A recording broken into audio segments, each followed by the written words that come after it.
இது குப்பைமேனி மூலிகை. எல்லாருக்கும் தெரியுங்க.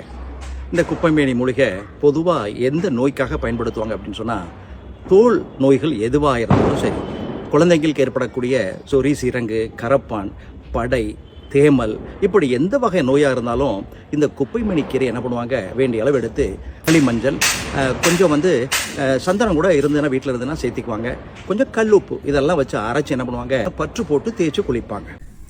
இதுதாங்க நம்மளோட உண்மையான பாரம்பரியம். இந்த மாதிரி இருக்கிறவங்களுக்கு சுத்தமான தேங்காயோட குப்பைமேனி இலையும் சேர்ந்து சோப்பா இருந்தா நல்லா தானே இருக்கும். நான் என்ன சொல்ல வரேன்னா, நாங்க தயாரிக்கிற விஸ்வசித்தி பச்சிலை மூலிகை சோப்போட நிறைய மூலிகை அடங்கியிருக்கு. அதோட குப்பைமேனி இலையும் ஒரு பங்கு வகிக்குது. நம்ம சருமத்துக்கும் காலநிலைக்கும் ஏற்ற மாதிரி மூலிகை நம்மளை சுற்றி தான் இருக்கு. அதை நம்ம எடுத்து சரியா பயன்படுத்தும் போது நம்மளுடைய ஆரோக்கியத்துக்கு சப்போர்ட்டா இருக்க போகுது. அதை நம்ம எடுத்து சரியா பயன்படுத்தும் போது நம்மளுடைய ஆரோக்கியத்துக்கு சப்போர்ட்டா இருக்க போகுது.